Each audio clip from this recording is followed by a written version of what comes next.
Stanford do anything different with a change of quarterback? They still running pretty much the same thing that David's run down there with Nunez. They're a little different. Kevin Hogan's a little bit more, probably a little bit better runner than Josh was. So there's a little bit more quarterback on the perimeter stuff. But their system is their system. Rob Mosley in the front. They've always got a big defensive front. Could you talk about how you feel like you match up there, and what did you think of your offensive line?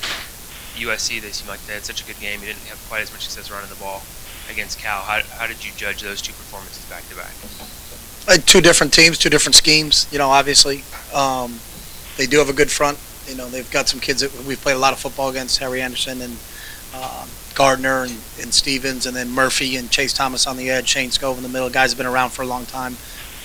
Really good knowledge and understanding of their scheme, and they play hard. So, in terms of our performances, we're about the end result. So I don't care if we run it, I don't care if we throw it. If you're going to let us throw for 377 and 6 touchdowns, we'll take that every week. So. Did we protect? Yeah. Gary? Yeah, Chip, could you talk about we got seats, Gary.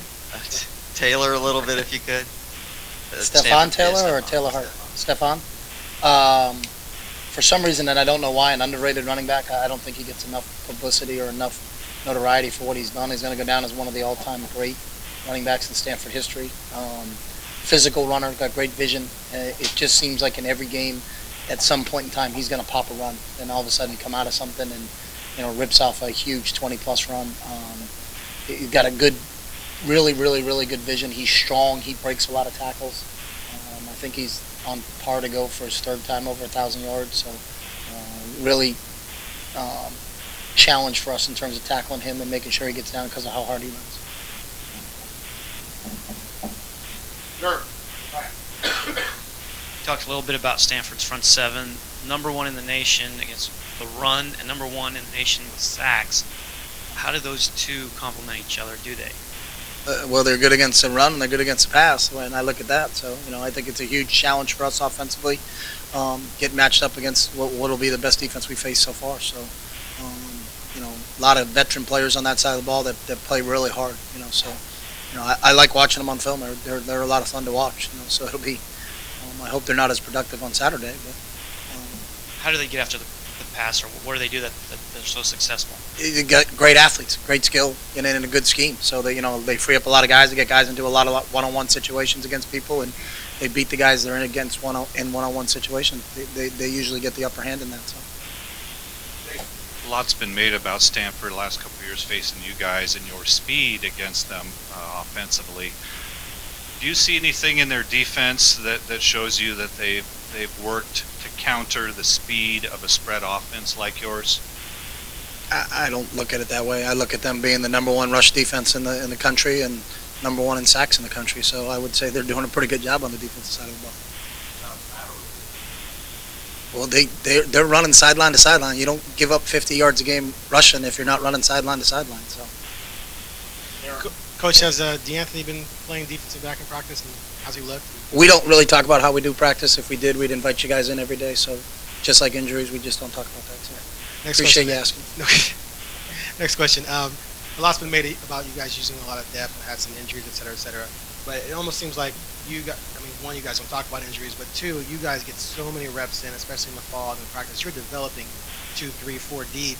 Does that give you guys an advantage in terms of weathering those types of storms because you've got guys you rely on? We think it does. We think our style of practice allows us to get guys more reps. I think in a lot of other programs, when you don't get as many reps as we do in practice, you always hear about, well, the ones got a lot of reps, but our twos didn't get a lot. We think with how we've structured practice and what we're trying to do from an efficiency standpoint that we can maximize guys getting quality reps in practice. And we hope if we get put in situations where guys have to play that we've gotten them enough snaps in a practice situation where they can play. And I think the other byproduct is that we've been in games this year. We've been fortunate that we could kind of play down our depth chart a little bit because of having the leads at certain points in time. So some of the guys are getting opportunities to play in games right now. This isn't their first time. It's not going to be game 11. Oh my God, this guy has to get in a game and he's never been in a game.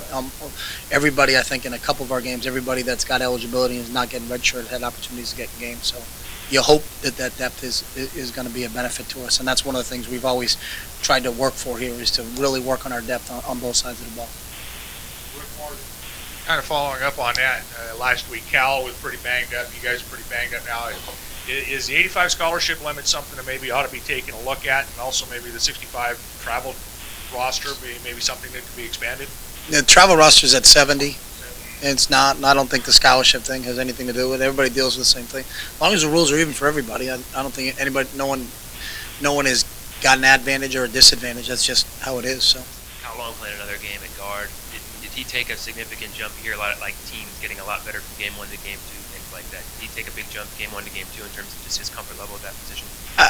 I don't look at it like that. I mean, playing guard and playing tackle is really kind of the same. It's either you have a guy in your head or don't have a guy in your head. I don't think it's. I mean, if someone went, from wide receiver to quarterback, I think that'd be a different situation. But going from tackle to guard, and the way Wood rotates everybody up front, I don't think. Nick Cody's done a lot. Mark Asper started 1 year at tackle for us, next year at guard for us. C.E. Kaiser did the same thing.